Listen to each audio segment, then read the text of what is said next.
it was a shock. None of us knew about what the allegations were, if there were going to be any allegations, until last night. This is not about the politics of this situation. This is a human situation that is all around us, and we need to sort it out. Obviously, my thoughts turn immediately to the women who came forward, knowing how difficult it can be. Patrick is one of the most straight-laced, hardest-working individuals I've ever met in my life, and I think it's totally out of character.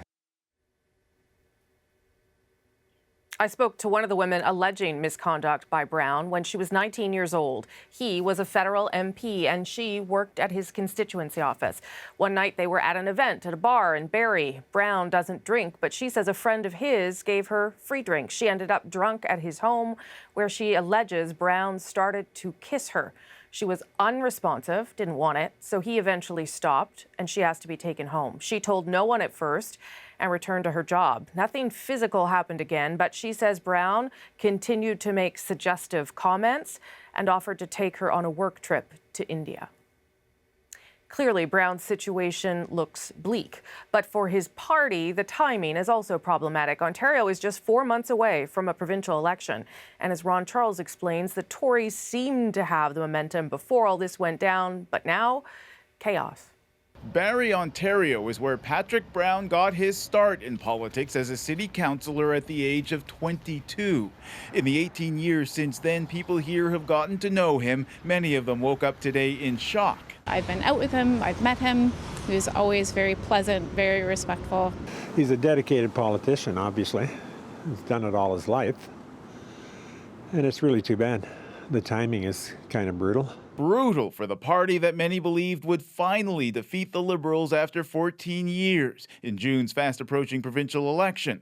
But overnight, that party became rudderless, smashed on the rocks, in spite of its sleep-deprived deputy leader's attempt at downplay.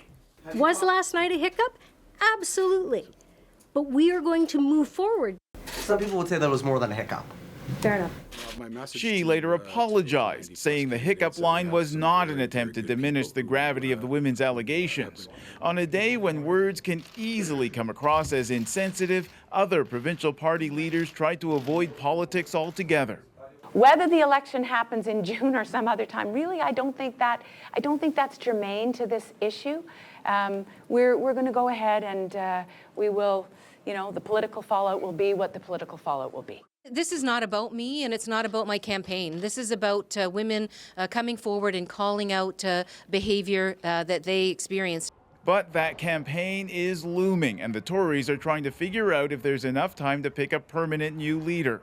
Conservative strategist Jason Leader has some thoughts. There's an incredible number of strong women candidates in the party. For example, Carolyn Mulrooney, very accomplished, businesswoman with a political pedigree. In the meantime, the party will attempt to right itself tomorrow, at least temporarily, by choosing an interim leader from among its elected members. Ron Charles, CBC News, Toronto.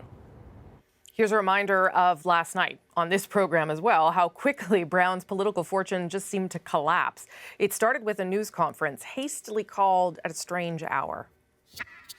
A couple hours ago, I learned about troubling allegations about my conduct and character.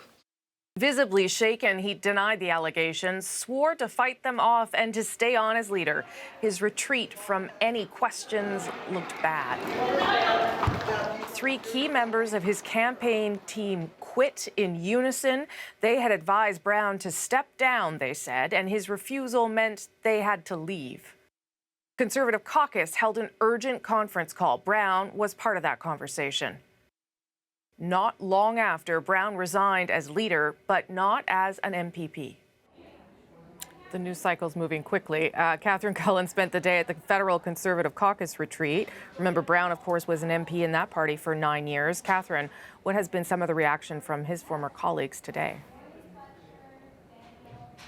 Rosemary, a few MPs said that they had trouble sleeping last night, not just because of the seriousness of the allegations, certainly that, but also the speed at which all of this seemed to happen. It's something that everyone was talking about in the hallways today. Also behind closed doors, when caucus met, Andrew Scheer, leader of the federal Conservatives, reinforced that the party has a zero-tolerance policy for sexual misconduct. Now, while these allegations do date back to a time when Brown was a federal MP, and while they do involve someone who was, at the time, according to the allegations, a Conservative staffer, the Conservatives are not looking to investigate, certainly the federal Conservatives, what happened, but Andrew Scheer did have this to say today. Well, I certainly invite anybody who feels that they have been a victim of these types of things in the past to reach out to our office. We will certainly do our best to make sure that any program or service that could be made available to them will be.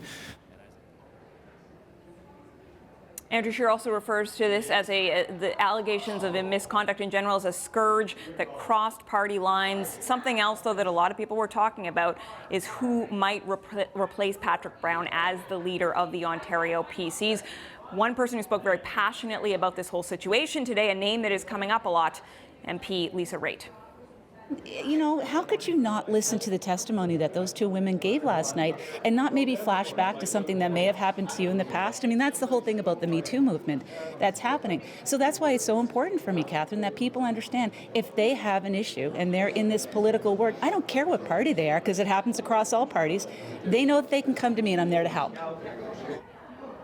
Now, she did not quash speculation today that she might be a leadership contender. Another name being whispered a lot, certainly in the hallways here, MP Aaron O'Toole. He did not douse the flames of that particular speculation publicly either. Both those say that their attention right now is on the Ontario PCs, what that caucus is going to do, how they are going to move forward. Thanks for that. That's the CBC's Catherine Cullen. She is in Victoria tonight again.